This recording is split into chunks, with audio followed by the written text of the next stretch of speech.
Bom dia, irmãos. Graça e paz.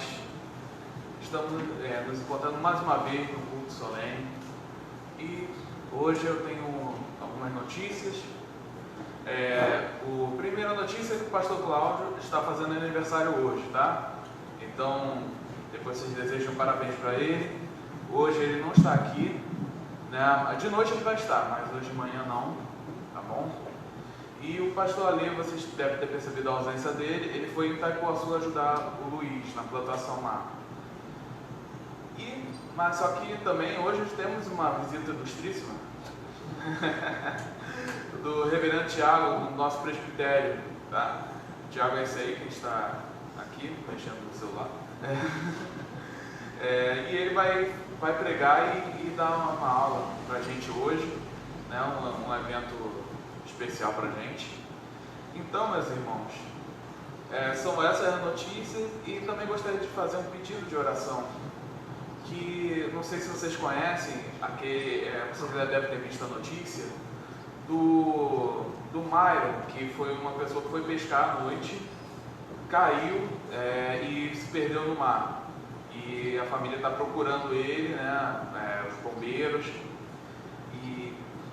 e esse Myron na verdade um parente de uma pessoa aqui da nossa igreja, de algumas pessoas. Então, meus irmãos, eu peço para orarem por ele. Vamos orar nesse momento, orar para que ele seja encontrado com vida, ok? Porque ele é da Marinha, ele tem treinamento, então a gente ainda tem esperança de encontrar ele bem, ok? Senhor Deus Todo-Poderoso, eu lhe peço, Senhor, pela vida do Mário, Senhor Deus, que é tão jovem, meu Deus, que ele não venha falecer, Senhor, mas seja encontrado com vida, Senhor. Que os anseios, Senhor, dos familiares, Senhor, sejam consolados, meu Deus, por Ti, Senhor, e também sejam consolados na hora de encontrar ele com vida, meu Deus. Por favor, Senhor, não deixe que esse jovem se vá. Senhor, o Senhor é o que mantém a vida. O Senhor é todo-poderoso e nada é impossível para Ti. Por favor, Senhor, que o encontre o mais rápido possível, meu Deus. Eu oro assim, em nome de Jesus. Amém e amém. Eu comecei desse modo um pouco diferente, mas vamos agora para o nosso texto, que é o seguinte: busque em primeiro lugar o reino de Deus, e todas as coisas lhe serão acrescentadas. Então, meus irmãos, que a gente tenha isso em mente, que muitas vezes a gente foca em coisas desnecessárias, secundárias, como muitas vezes eu já falei. Muitas vezes a gente foca e dá uma ênfase de urgência em coisas que logo passarão. Mas, meus irmãos, quão mais precioso é o Evangelho, que é eterno, que não vai passar, que a gente sabe que a nossa esperança está em algo real, está na ressurreição de Jesus Cristo. Que a gente veja isso e a gente entenda que nada chega aos pés do Evangelho. Nada chega aos pés do nosso grandioso Deus. E que a gente saiba que viver para Cristo, embora para muitos seja algo absurdo, é um momento de alegria para a gente, porque a gente sabe as prioridades do reino. Ok? Então que nesse momento a gente levante e agradeça, ore a Deus, louve a Deus, sabendo disso. Que a gente tenha esse momento com autoestima, não com negatividade, que a gente venha aqui com ação de graças, que a gente venha aqui sabendo que Deus é poderoso e mesmo nas nossas angústias, Ele está conosco nas angústias. Então, vamos louvar o Senhor. Amém e amém. Convido a que a gente pudesse pôr de pé, para estarmos iniciados, cantando a Deus. O presbítero Douglas disse, trevas desse Deus tão poderoso. Começamos cantando assim, seu nome é. Seu nome é Jesus, precioso,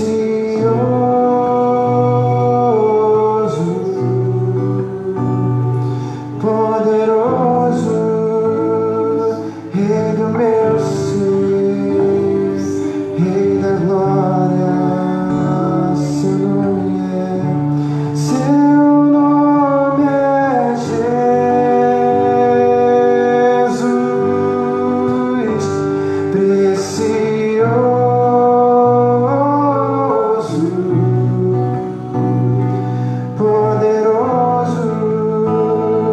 Rei do meu ser, Rei da glória.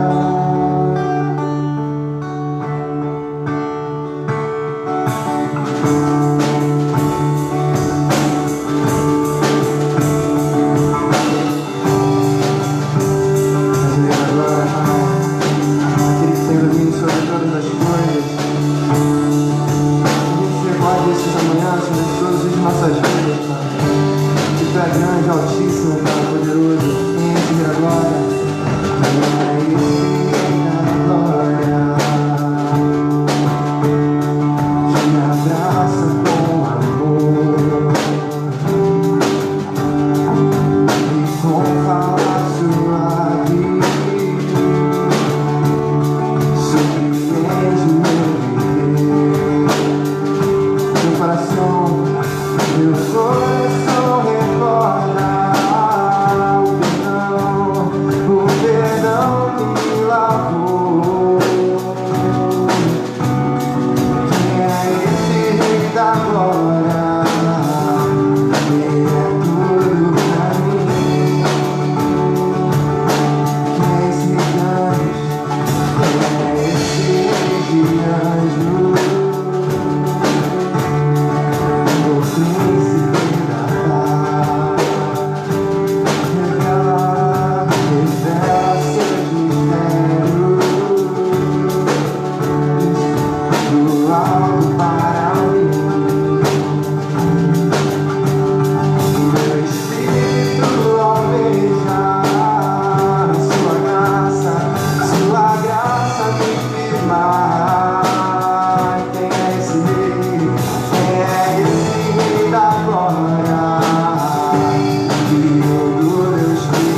capítulo 3, versículos de 1 a 3.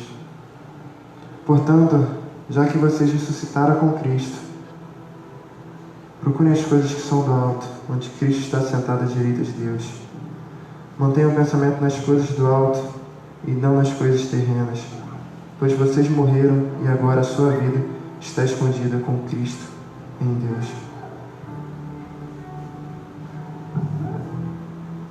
Pai, que a gente não se esqueça disso. Assim como cantamos, o Senhor é Rei da Glória, Pai. Tem todo o domínio. Que a gente sempre tenha esse coração, Senhor Deus, disposto a te agradecer por tudo o que tem feito e por tudo que vais fazer. Por mais que a gente não entenda, Senhor Deus, o Senhor nos ama. O Senhor demonstra isso constantemente.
capítulo 9, versículo 7.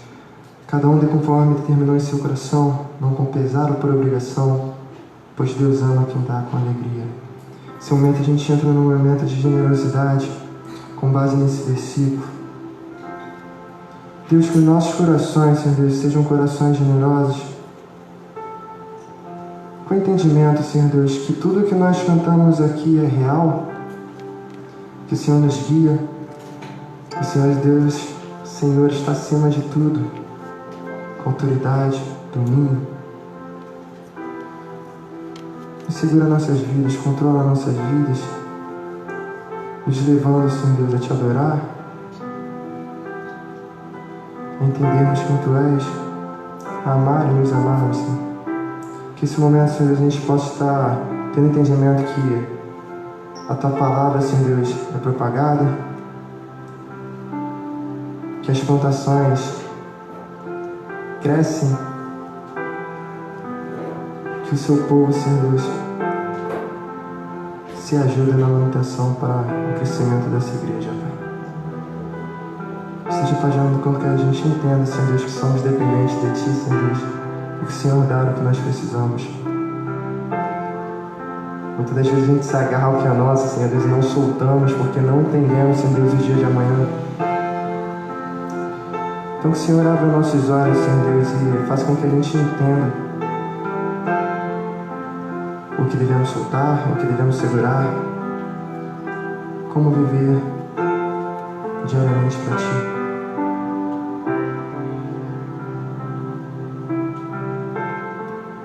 Eu te peço em nome de Jesus, amém.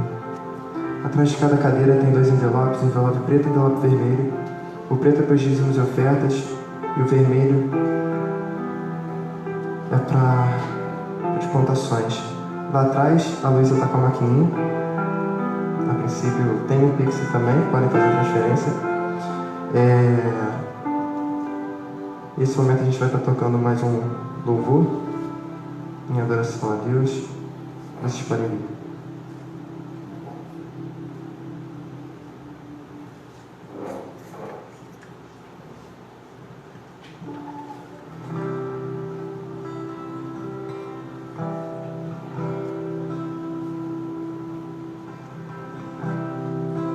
Ao estar sentado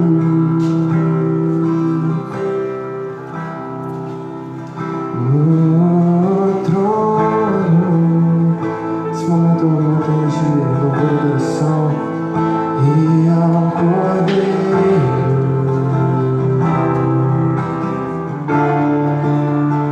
seja o louvor ao estar sentado.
Meus irmãos, graça e paz. Para quem não sabe, quem não chegou na abertura, hoje contaremos com a pregação do reverendo Tiago do Presbitério, pode vir, Tiago, que vai nos presentear hoje com a pregação e com o estudo. Tá? Então, vamos orar, né, pelo Tiago, e depois crianças de 3 a 10 anos estão liberados para ir lá no Ministério Infantil. Senhor Deus Todo-Poderoso, Senhor, capacite, Senhor, reverendo Tiago, meu Deus, o abençoe, Senhor. Eu sei que o Senhor já tem abençoado, já tem capacitado, Senhor, mas que tudo que ele fale, meu Deus, que saia da sua vontade, meu Deus. Que ele fale do Evangelho, Senhor, e que possamos aprender mais, sejamos edificados. Eu oro assim, em nome de Jesus. Amém e amém.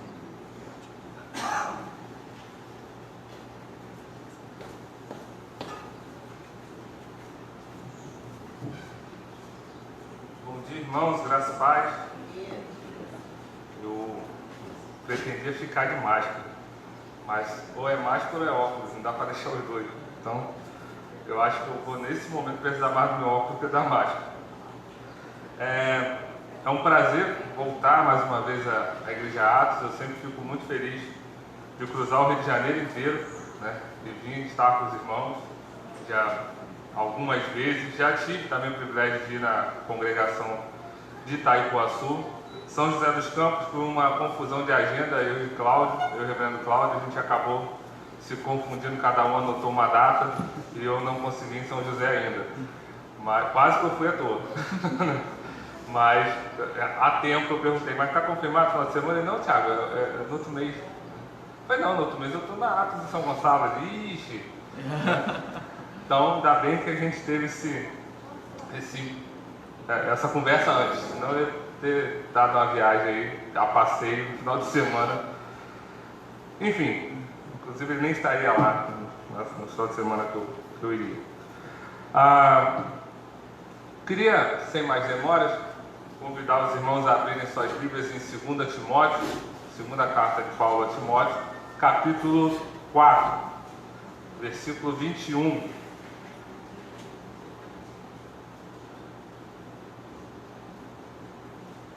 Queria deixar registrado que eu vim todo feliz. Eu falei, hoje é dia de passear pelo púlpito, matar o professor de homilética de raiva, e aí vocês colocam o microfone no púlpito. Mas tudo bem. Falei, hoje que eu ia como, né? Passear, tá? Minha esposa não veio, ela é quase a discípula do meu professor de homilética. Saiu muito do púlpito, andou muito pelo púlpito. Falei, minha filha, neto de português, muito expressivo. Amém? Atos é a igreja. 2 Timóteo, capítulo 4, versículo 21, diz, deixa eu ver qual versão vocês colocaram. NVI? Ok, no meu esboço eu botei NVT e a revista atualizada, então nós vamos ter 3 versões. Vamos ler primeiro essa, de vocês. Procure vir antes do inverno. Êmbulo, Prudente, Lino, Cláudia e todos os irmãos enviam saudações. Na NVT, nova versão transformadora, diz assim: faça todo o possível para estar aqui antes do inverno. Na revista atualizada, na Almeida, revista atualizada, diz assim: apressa-te a vir antes do inverno. E aí você deve estar olhando para a minha cara, olha eu saindo já, né? Você deve estar olhando para cá e falando assim: tá, mas o que tem esse inverno? Né? Ou o que vai sair dessa primeira parte do versículo? A gente nem vai usar o restante da saudação. Às vezes a gente tem muita pressa, né? E aí você tem pressa e nem sempre se sabe para quê nem por que com tanta pressa. Todo mundo tem pressa. Há um ditado que diz que o tempo urge, ou como diria um personagem da novela de alguns anos atrás, o tempo ruge, né? Igual um leão, né? O relógio não para. Por isso, ainda para mim, eu ia pedir isso, mas eu fico com vergonha.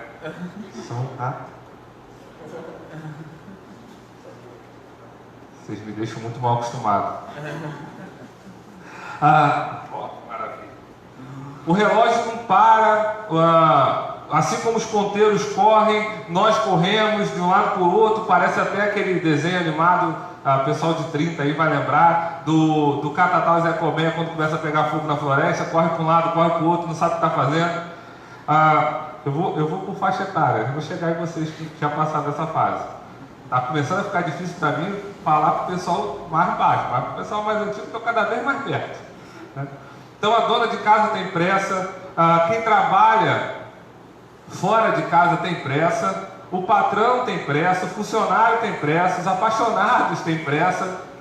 Não veio a hora de chegar o final de semana, de chegar o dia lá que o pai liberou, né? Não veio a hora de casar para não ter que dar satisfação para ninguém. Deixa eu contar aqui um segredo para vocês. Não é assim que funciona não. Vai dar satisfação pro resto da vida. Só vai mudar para quem? Os pais têm pressa, os filhos têm pressa. Quem não tem pressa? Quem é que anda calmo, sereno e tranquilo, como diria o hino do passado? O que a gente mais ouve durante a semana, o que a gente mais ouve nos nossos ciclos de amizade, na nossa escola, nosso trabalho, ainda que seja em home office, ainda que seja em EAD, é o pessoal falando: nossa, eu estou muito ocupado. Gente, eu estou atrasado. Gente, eu estou sem tempo para fazer nada. Ou é só lá em Santa Cruz que isso acontece? Santa Cruz, porque eu moro em Santa Cruz. Embora a igreja seja Mangaratiba. Essas frases se tornam parte integrante e até inseparável do tecido da nossa existência. A gente diz que precisava ter um dia com 30 horas. Se tivesse, a gente ia continuar correndo. A gente ia continuar atrasado. Tá gravando. Acho que ela não está vendo não. Tem uma professora lá no meu trabalho que ela chega atrasada todo dia. Todo dia. E aí a gente começou a dar aula online. E ela abre a sala atrasada todo dia, estando em casa. Um mau planejamento do seu dia. Não vou falar o nome da professora, então, como tem pelo menos uns 4 que faz isso lá, vai achar que é o outro. Na maioria das vezes estamos com pressa, atrasados e sem tempo. E assim a gente vai vivendo, arcando com as consequências dessa pressa. Sempre correndo, cada vez mais contra o relógio. Agora para os jovens, principalmente os homens. A gente coloca lá no GPS e fala assim: previsão de chegada, 9h15. Aí você fala: duvido. Se eu não chegar pelo menos 9h10, não sou eu dirigindo. Ou então alguém pergunta para você assim: quanto tempo leva de... Eu vou dar um exemplo, porque eu não faço isso. De Santa Cruz a São Gonçalo. Eu falei: depende de quem vai dirigindo.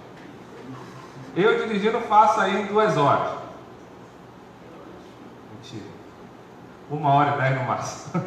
Mas tem gente que faz em 40 minutos. Né? Depende de quem vai dirigindo. Porque a gente está sempre com pressa. E aí, eu lembro do conselho da minha sábia mãezinha, que já está na glória me esperando, que ela falava o seguinte: não perca a sua vida. Não, perca 5 minutos da sua vida, mas não perca a sua vida em 5 minutos. Por causa de 5 minutos. E é isso. A sensação é que, com tanta pressa, nós estamos esquecendo de viver. Será que a vida, assim como os ponteiros do relógio, vão escorrer pelas nossas mãos? E a gente não vai se dar conta? Não é assim que às vezes a gente olha para os nossos filhos e fala: nossa, mas o que aconteceu que você já está desse tamanho? Eu tenho um que está indo para casa dos 8 anos já, mais velho, né? De vez em quando ele solta uma e eu falei: que apareceu esse adolescente aqui em casa? Era um bebê até ontem. Ou então a gente olha para o espelho e começa a perceber, e aí para alguns isso é um desespero, eu não vejo nenhum problema, né? Os cabelos brancos. No meu caso, então, começou pela barba. Começou um maço aqui, outro maço aqui, daqui a pouco ficou o queixo todo, aí bateu um vento, começou a ir para a cabeça. O tempo vai passando. E aí você pode chegar a uma conclusão de que, por algum motivo, a vida passou e você se dá conta que, muito provavelmente, você tem mais passado do que futuro. Desculpa lembrar vocês disso. Eu estou quase chegando nessa fase. considerando que eu vou viver até 80. Se eu considerar que eu vou viver até 70, eu cheguei nessa parte. Eles falam assim, gente, parece que foi outra vida, foi outra existência que isso aconteceu. Olha quanto tempo. E aí as redes sociais para isso ajudam, que é uma maravilha. Mas já passou 7 anos. Mas já passou 10 anos. Meu Deus do céu, eu já fui diácono. Essa semana apareceu uma lembrança da minha época, assim, 18, 19 anos. Não vou dizer quantos anos foram atrás, mas tem bastante. Eu falo assim, meu Deus, eu já fui magro. E aí, mais que isso, a gente olha e fala assim, eu ia para a igreja de terno verde. Presente da minha mãe, não ri. Só ela que podia rir da minha cara com o meu terno verde. E aí, se você tem mais de 40, você com certeza lembra de um poema escrito e cantado por Cazuza. Meu Deus, agora eu vou para a fogueira. Que diz assim: disparo contra o sol, sou forte, sou por acaso, minha metralhadora cheia de magos. Eu sou um cara. Cansado de correr na direção contrária, sem pódio de chegada ou beijo de namorada, eu sou mais um cara. Eu não tenho data para comemorar. Às vezes os meus dias são de par em par, procurando agulha num palheiro. Eu vejo o futuro repetir o passado. Eu vejo um museu de grandes novidades. O tempo não para. Não para, não para. E é interessante que ele retrata a urgência de viver sob uma ótica extremamente de quem não sabe o que vai ser da vida, que é diferente de nós. Ao olhar essas frases, eu lembro de um poeta britânico chamado George Bunyan, que um dos expoentes do romanismo, que ele diz assim: o ódio é o prazer mais duradouro. Os homens amam com pressa e odeiam com calma. E aí quando você olha a frase do Cazuza, que começa dizendo que ele vai disparar contra o sol uma metralhadora cheia de magos, é que ele olha para a existência dele e não vê com que se alegrar. Ele olha para a existência dele e viu que ele correu e só restaram amarguras. Ele viveu, ele amou de forma rápida e odiou com calma. Ele tinha pressa de ser reconhecido, ele tinha pressa de ser amado, e ele percebeu que o tempo não parou e ele não cansou nada disso. Mas a gente tem um outro personagem, e esse sim vai ser a meditação dessa manhã. Eu não vim aqui para pregar sobre Cazuza. Eu vim aqui para falar sobre Paulo. Paulo também tinha pressa. Esse texto que nós destacamos nessa manhã demonstra a pressa que Paulo tinha para encontrar com Timóteo. Paulo precisava expressar essa pressa quando ele fala assim: olha, Timóteo, não demora, vem antes do inverno. Não espera muito não. E aí vocês devem saber o contexto que essa carta foi escrita. Paulo está preso, sentenciado, próximo de morrer. E ele fala, ao analisar a sua vida, ele escrevendo a Timóteo, ele fala: vem logo, vem depressa. E aí cada versão dá uma ênfase maior. Vem depressa, vem logo, não demora. Faça o possível para chegar antes do inverno. Paulo estava no fim da vida dele. E ao olhar para trás e perceber o que ele já tinha vivido, e olhar para frente e ver que a morte se aproximava, ele percebeu que o tempo não parava. Faltava muito pouco para que a pena de morte imposta pelo Império Romano fosse executada, fosse impetrada pelos rancorosos fariseus da época. O que Paulo estava sentindo? Medo, ódio, mágoa. Afinal, atentaram contra a vida dele. Ele estava preso injustamente. Faltava pouco, ele seria executado injustamente. Como se não bastasse, os amigos próximos, aquele que ele gastou um valioso tempo da vida dele, dias e horas da sua existência para ensinar, tinham abandonado. Gente que ele tinha ajudado, tinha deixado ele sozinho. E o que Paulo estava sentindo? Pressa. Ele não estava revoltado, Ele estava com pressa. Mas pressa de quê? Pressa para quê? É isso que a gente vai tentar responder nessa manhã. Eu diria, acerca da carta de 2 Timóteo, que Paulo estava com pressa de 3 coisas principais. Primeiro, ele tinha pressa de abraçar o seu filho, Timóteo, filho na fé. Segundo, ele tinha pressa de aquecer o seu coração com a palavra de Deus, nesses dias difíceis que ele estava vivendo, chegando o momento da sua morte.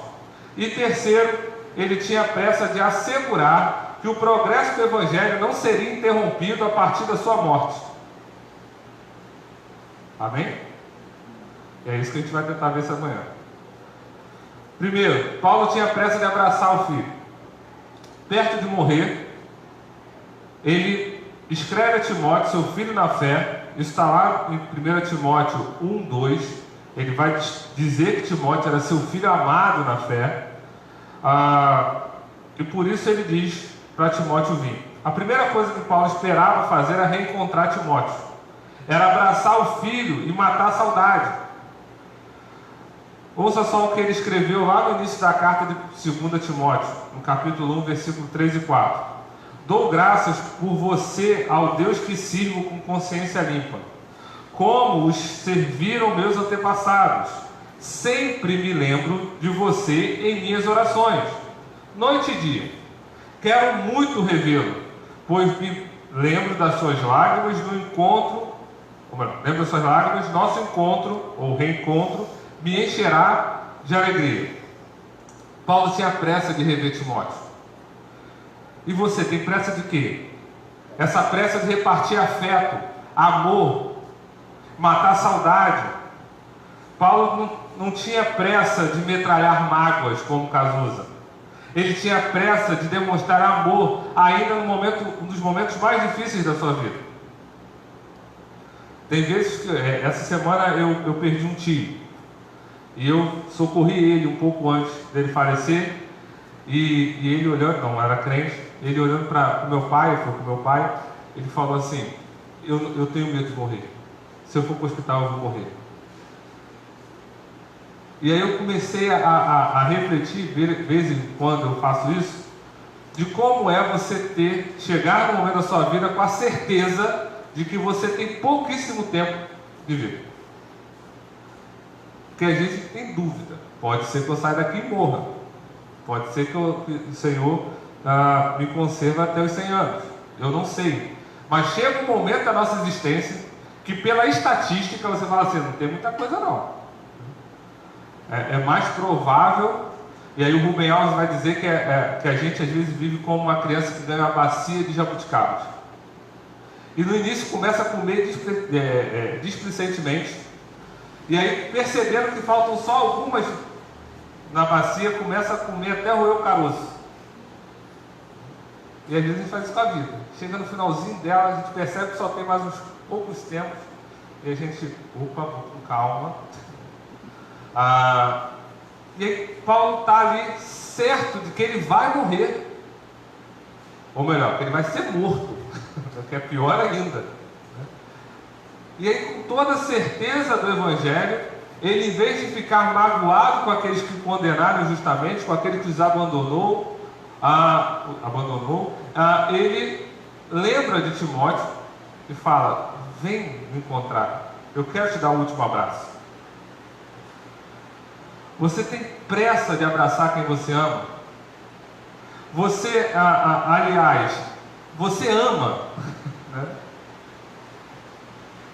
Se ama quem você ama e como você tem amado as pessoas. Como você expressa amor? Como você expressa os seus sentimentos? Como Paulo expressava seu amor às pessoas que ele amava? Ele tinha pressa de abraçá-las. Paulo escreve lá no início do primeiro capítulo de 2 Timóteo, dizendo que estava orando dia e noite por Timóteo, doido para reencontrar com ele. Doido, óbvio, no melhor dos sentidos. Doido para reencontrar com ele. E aí no capítulo 4 ele fala assim: não demora. Tenta chegar antes do inverno. E aí tem uma série de explicações por que disso. O inverno poderia ser rigoroso, Timóteo poderia não conseguir chegar até a prisão, Timóteo poderia não conseguir sequer sair de onde estava, poderia não dar tempo de ele chegar, Paulo já ter sido executado. Então não demora, Timóteo, vem logo. A gente precisa ter pressa em demonstrar amor, demonstrar afeto, abraçar as pessoas depois da vacina. Nem sempre os abraços são físicos. Segundo, Paulo tinha pressa de aquecer o coração. E aquecer o coração com a palavra de Deus. Outra coisa que Paulo tinha pressa era que nesses dias de angústia ele lembrasse da palavra de Deus. E aí, escreveram um pouco antes do texto que nós lemos, a partir do verso 9 do capítulo 4, Paulo escreve assim: por favor, venha assim que puder. Procura vir ter comigo depressa. E por quê? Ele explica: Demas me abandonou, pois amo as coisas dessa vida e foi para Tessalônica. Crescente foi embora para a Galácia e Tito para a Dalmácia. Apenas Lucas está comigo. Traga Marcos com você, pois ele me será útil no ministério. Já apontando para o terceiro ponto, né? Ele vai me ser útil no ministério. Vocês lembram que teve um problema sério entre Paulo e Barnabé por conta do próprio João Marcos. Um queria que ele continuasse a caminhada e o outro não queria que ele continuasse. Paulo, inclusive, era o que não queria que ele fosse atrás. Atrás, junto. Que ele não fosse junto. E aí, no final da sua vida, Paulo lembra disso e fala assim: traz João Marcos. Agora ele vai ser útil. Agora sim ele já entendeu como é o Evangelho e a gente pode terminar o discipulado dele e ele dar continuidade. Enviei Tíquico a Éfeso. Quando vier, e aí é um texto interessantíssimo esse finalzinho: não se esqueça de trazer a capa que deixei com Carpo em Troade. Traga também meus livros, especialmente meus pergaminhos. Ou seja, a solidão da prisão, juntado ou somado ao temperamento que a gente tem, somado com as pessoas que estão contra a gente, somado com a falta de algo edificante para entreter a gente, mas com as condições da vida, temperatura e pressão, pode causar doença no corpo da gente. O que Paulo está falando nesse momento é: eu estou sozinho aqui, me abandonaram. Eu preciso ocupar minha mente com coisa saudável. Eu preciso de companhia. Vem você, João Marcos. Eu preciso de coisa saudável. Eu preciso ocupar a minha mente com as coisas de Deus. Aquecer o meu coração. Paulo, para manter o coração aquecido por Deus, pede que tragam os livros e os pergaminhos. É como se ele virasse e falasse assim: traz minha Bíblia. Traz a minha Bíblia. Paulo queria a comunhão dos amigos, queria avivar o coração em Deus. Paulo tinha pressa de alimento espiritual. Paulo tinha pressa de aprender mais de Deus. Paulo, no final do seu ministério, depois de ter plantado igreja em um monte de lugar, depois de ter feito um monte de discípulos, ele queria mais de Deus. Paulo tinha pressa de aquecer o coração na companhia dos amigos de alma. E aí ele pede a capa dá para entender tranquilamente, né? O inverno estava chegando. E ele não queria que o frio atrapalhasse ele de estudar os seus livros, os seus pergaminhos. Paulo tinha pressa. Você tem pressa? Pressa de quê? Pressa de aquecer e cuidar do corpo, acolher os amigos de alma e abrir o livro de Deus para aquecer o coração. Às vezes a gente não percebe os sinais que o nosso corpo dá de que a coisa está ruim, que o caminho que a gente está andando é perigoso. Às vezes a gente é freado pelo nosso próprio organismo. Aí surge estafa, surge depressão, crise de ansiedade, um monte de coisa. Porque a gente não percebeu os nossos limites do corpo.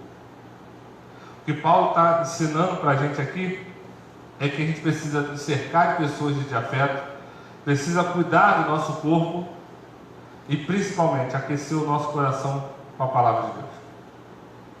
Terceiro e último, Paulo tinha pressa de assegurar o avanço do Evangelho. Paulo tinha pressa de abraçar o Filho, de aquecer o coração, mas sobretudo que o Evangelho continuasse a ser propagado, que não encerrasse com a morte dele. Paulo, nessa altura, já era a principal liderança viva do cristianismo. Não é à toa que é um apóstolo tardio.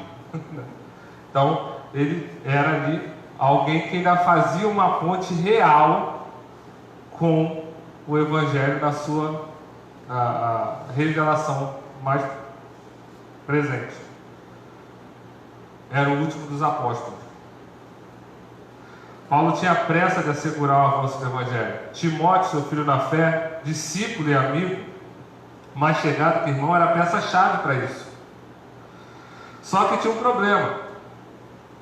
Alguns problemas. O primeiro deles era que Timóteo era jovem. E os crentes antigos da época, né, os velhos, de mente, nem sempre de idade, olhavam para ele e não achavam que ele poderia ensinar algo. Tanto que Paulo, escrevendo os cristãos de Corinto, no capítulo 16, versos 10 e 11, fala assim: olha, ouve o que Timóteo está falando. Não despreze os ensinos de Timóteo. E aí, claro, como boa igreja de Corinto, o que eles fazem? O contrário. Né? E vê o que acontece. Ele era desprezado por ser jovem. Ele também sofria tentações da própria juventude. 2 Timóteo 2,22, Paulo vai falar sobre isso. Não despreze a sua juventude, mas também cuidado com as tentações da sua juventude. Além de ter uma saúde bastante frágil. 1 Timóteo 5,23, Paulo vai falar: Timóteo, não beba só água. Agora é a parte crítica. Não beba só água. De vez em quando toma um pouquinho de vinho. Antes de achar que Paulo está defendendo, primeiro que os gastos estão tudo infartando com Paulo nesse momento, dizendo que Timóteo tinha dor no estômago e era para tomar vinho. Né? Nossa, meu Deus do céu, vai estourar mais ainda a úlcera do menino. Mas a gente precisa lembrar que a água não é a água que a gente tem hoje, que de vez em quando dá rola geosmina, uns negócios assim. Aqui não teve, né? Foi no Rio, esqueci. Lá no Rio, uns 2 anos atrás, a gente bebeu água com gosto de fossa. Na época de Timóteo, a água vinha da fossa, não era só o gosto. Então, assim, era uma grande fonte de contaminação. Então, quando Paulo diz para ele beber um pouco de vinho, porque era uma bebida destilada, no destilamento da bebida já tinha morto um bocado de impureza. Entendeu a diferença? Paulo não está dizendo assim: Timóteo, esse negócio está difícil, toma uma. Não é isso. Toma um cálice lá e dá as parecidas. Paulo não está dizendo que sofrer pelo Evangelho me obriga a beber, como o pessoal diz hoje aí. Meu trabalho me obriga a beber. Não. O que ele está dizendo é que a água era muito impura e que tinha que tomar alguma coisa que tivesse algum tipo de processo de purificação ali. No caso da bebida do vinho era a fermentação. Eu falei destilado, né? Fermentação, foi mal. Destilado é outra coisa. Então Paulo cuida do coração de Timóteo, da imagem de Timóteo e da saúde física de Timóteo. Como um bom pai, indo já nos últimos momentos da sua vida, ele se preocupa com a saúde do filho, com a cabeça do filho e com o coração do filho. Ele tem pressa de terminar, terminar não seria bem a expressão, mas de dar mais uma atenção a essas necessidades do seu filho. Paulo, portanto, se preocupa para que Timóteo siga o ministério. 2 Timóteo de 1, capítulo 1, de 5 a 8, diz assim: lembro-me da sua fé sincera, falando de Timóteo, lembro-me da sua fé sincera, de como era a da sua avó Lóide e da sua mãe Eunice. e sei que em você essa mesma fé continua firme. Por isso quero lembrá-lo de avivar a chama do dom que Deus lhe deu quando impus as minhas mãos sobre você. Pois Deus não me deu um espírito que produz temor e covardia, mas sim que nos dá poder, amor e autocontrole. Portanto, jamais se envergonhe de falar aos outros sobre o nosso Senhor. E também não se envergonhe de mim, que estou preso por causa dele. Com a força que Deus lhe dá, esteja pronto para sofrer comigo por causa das boas novas. Paulo tinha pressa de avivar a chama de Deus no coração também de Timóteo. Mesmo chegando no final da sua existência, ele entendeu que o Evangelho era algo maior e ele se preocupa com quem ia dar seguimento a isso. E ele tinha pressa. Paulo tinha pressa de assegurar o avanço do Evangelho, e nós temos tido pressa de assegurar o avanço do Evangelho? Assegurar o avanço do Evangelho? Nós temos contribuído com o nosso tempo, com a nossa pressa, para que o nome de Cristo seja conhecido, aquele que nos salvou, morreu na cruz pelos nossos pecados, nos fez nova criatura. A nossa pressa tem sido para isso também. Nas nossas agendas apertadas, tem lá cuidar do filho, abraçar o filho, demonstrar amor, aprender mais acerca da palavra de Deus e anunciar isso. Todo mundo tem pressa. Agora tem tipo de pressa que é boa e tem tipo de pressa que é ruim. Paulo tinha pressa que é boa. Ele tinha pressa de afeto. Caiu uma vassoura ali. Tinha pressa de afeto. Ele tinha pressa de conhecer mais a Deus e aquecer o seu coração. E aí não é de se estranhar que em outro momento, escrevendo uma outra igreja, ele vai, em outro momento nem tanto, mas assim, escrevendo a outra igreja, ele vai escrever dizendo assim: alegrai-vos no Senhor. Aprendi a viver contente em toda e qualquer circunstância, sem ser exaltado, sem ser humilhado, sem ter fartura, sem passar necessidade. Eu posso passar em todas essas coisas, porque eu sei e continuo sabendo quem me fortalece. Passamos por temos passado um momento difícil, pandemia, crise de todas as ordens, crise moral, crise ética, crise econômica, crise sanitária, a gente é quase uma crise, né? Com todas as suas facetas. Cada dia que passa, mais difíceis as coisas parecem ficar.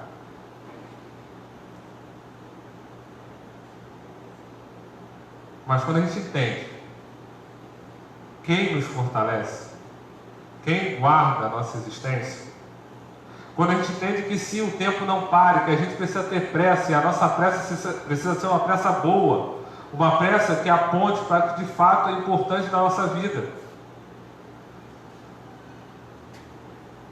Conta-se a história de um casal, que a mulher já com seus 20 e poucos anos de casado, virou para o marido e falou assim: a última vez que você falava que me amava, a gente era recém-casado. E a resposta do abençoado foi: se alguma coisa mudar, eu te aviso. Quantas vezes nós temos dito aos nossos filhos, e aí os homens têm uma dificuldade maior meio de expressar nesse ponto, né? Quantas vezes tem olhado para os nossos filhos e falado assim: eu te amo. Mas não é um te amo, vírgula, né? É um te amo. Você pode contar comigo. Você não está sozinho. Eu, quando cheguei garoto lá, seminarista na Igreja Central de Mangaratiba, na Congregação Central de Mangaratiba, só tinha idosos. O mais novo tinha 40 anos, tirando a minha família, né? Tinha 40 anos, depois já pulava para 60, depois pulava para 80, era a faixa etária majoritária da igreja. Tinha uma irmãzinha desse tamanho, irmã Sibeli, e ela me ensinou. A Zaf era pequenininho. Zaf tinha 6 meses, meu filho, esse que está com quase 8, né? Tinha 6 meses. E ela falou assim: pastor, eu ensinei meu filho que todo dia a gente precisa dizer que se ama. O filho dela morava em São Paulo, e ela falava: o Marco liga para mim todo dia, e todo dia ele fala que me ama, porque eu ensinei ele. Aí eu gostei de sair. E eu faço isso na casa com os meninos. O mais novo vai fazer 2 anos, não fala ainda, sabendo exatamente o que está falando, né? Mas quando chega na hora de dormir, vem o mais velho e fala comigo, meu filho, te amo. Aí o outro menor vem e fala assim, amo. Às vezes o mais velho vem e fala assim, não sabe nem o que está dizendo. Então, a gente precisa ter pressa de demonstrar afeto e carinho, de cuidar e amar pessoas. Tem uma música dos nossos dias, lá pelas tantas, o escritor diz assim: quando pessoas viram coisas, cabeças viram degraus. Quando eu olho para a pessoa e não consigo enxergar nela uma pessoa, eu não consigo demonstrar afeto para ela, eu só consigo usá-la. E pessoas não foram feitas para serem usadas, pessoas foram feitas para serem amadas. Temos que ter pressa também de aprender mais da palavra de Deus, ler a Bíblia, ler bons livros, conviver com amigos de alma, conversar sobre o Evangelho, sair daqui hoje, à noite, ou agora de manhã, e durante a semana conversar sobre o que aprendeu aqui no CTM, sobre o que o pastor falou ontem no culto jovem, o Cláudio, eu vi. O que aprendeu à noite no culto, o que aprendeu de manhã, compartilhar o Evangelho, mostrar que existe um caminho para esse mundo que está um caos, que a gente pode ter confiança que Deus não perdeu o controle. E por fim, assegurar que o Evangelho continue sendo propagado. A chama do Evangelho continue no coração dos seus filhos, dos nossos filhos, dos discípulos que o Senhor nos dá para iniciar na caminhada, aos amigos, à igreja. E aí eu te convido a ser apressado, mas pela coisa boa. Apresse-se em abraçar um filho a quem você ama. Não porque um dia eles não vão estar mais aqui. Não por isso. Às vezes a gente ouve assim, abraça, porque a gente não sabe se vai ser o último abraço, né? Coisa bem romantizada. Abraça porque naquele momento ele precisava de um abraço. Demonstre afeto porque naquele momento ele precisava de afeto. E ainda que ele viva 100 anos, ele vai lembrar desse abraço no momento que ele mais precisava. Segundo, aqueça o seu coração com a chama da palavra de Deus e se cerque de amigos e converse sobre a palavra de Deus. E terceiro, assegure que você está envolvido no avanço do Evangelho. Apresse antes que venha o inverno. Apresse antes que a gente não possa mais fazer isso. Que Deus nos abençoe, irmãos. Vamos passar para a ceia, Ministério do Louvor.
Participar do da ceia.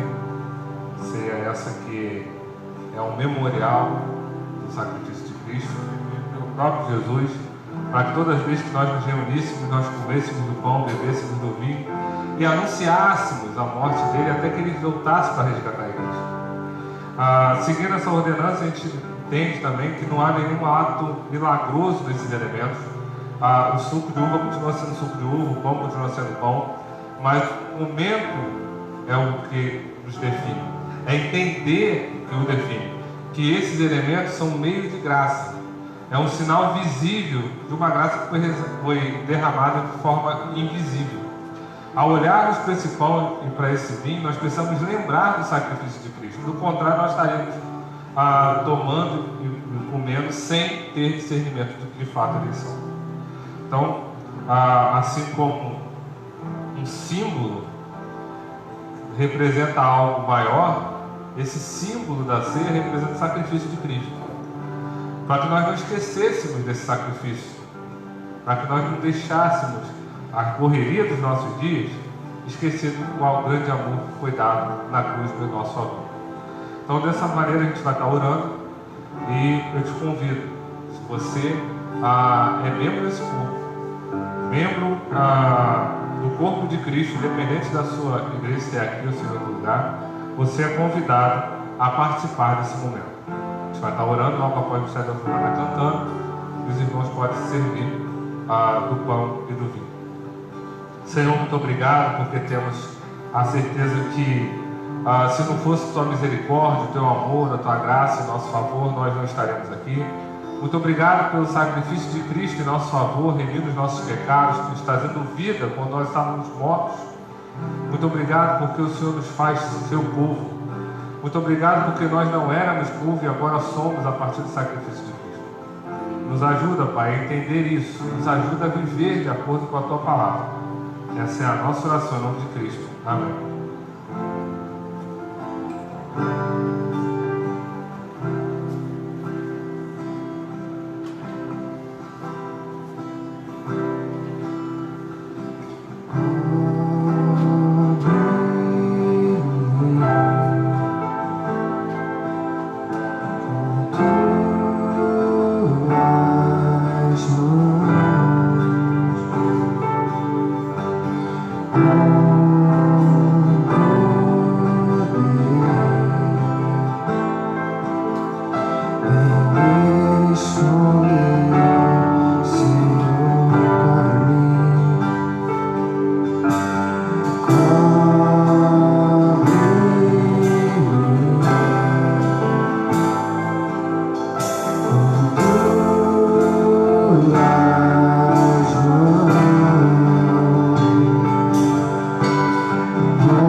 Em alma está uma vez.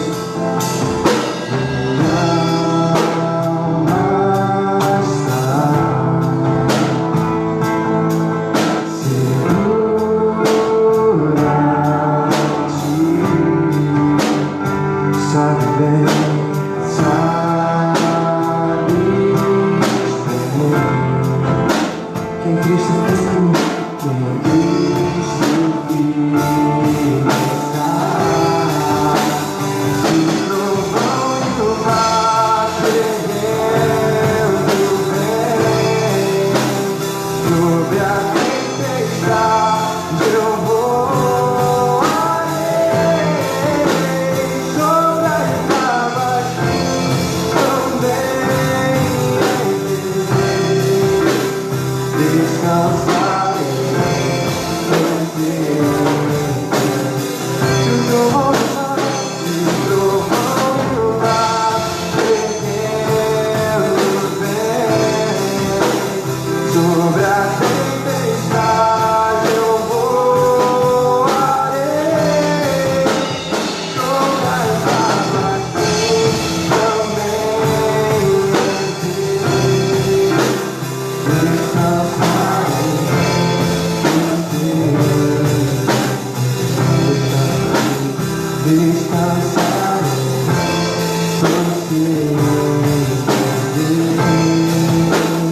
Descansarei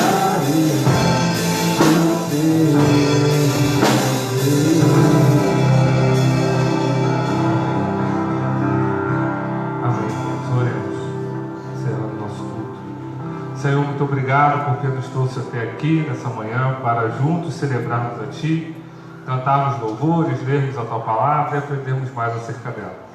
Nos ajuda, Pai, a entendermos cada dia mais a Tua vontade, o Teu propósito, a cada dia mais ter o desejo de Te servir em espírito e verdade. Nos abençoe, nos guarde e nos dirige. Essa é a nossa oração em nome de Cristo. E que a graça do nosso Senhor e Salvador Jesus Cristo, o amor de Deus Pai Todo-Poderoso, Criador dos céus e da terra, e as ternas e doces consolações do Espírito Santo, repouso e permaneça sobre as nossas vidas, sobre todo o povo de Deus espalhado sobre a face da terra, não só hoje, mas para todo sempre. Amém. Presbítero Douglas.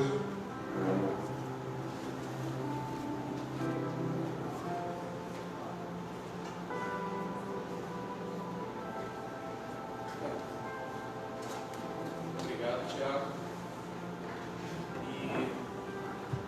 Obrigado, Tiago. Esperamos que a professora não tenha visto, né? Mas, irmãos, eu gostaria de dar alguns avisos. Primeiro, as programações normais, né? Quarta-feira, 19h30, reunião via Google Meet, reunião de oração, tá bom? Não percam, é uma bênção nós orarmos uns pelos outros, para que a gente possa crescer também nessa disciplina de oração. Quinta-feira, às 19h30 também, no grupo do WhatsApp das mulheres, o Desperta Débora. Também não perca, ok? E por último, você que ainda tem um tempo, fica aqui conosco, que vamos ter o CTM daqui uns 5 minutinhos, depois que eu encerrar aqui. Vamos ter uns 5 minutinhos de descanso para você poder comer, conversar, e começaremos mais uma aula no CTM que o próprio reverendo Tiago vai dar pra gente.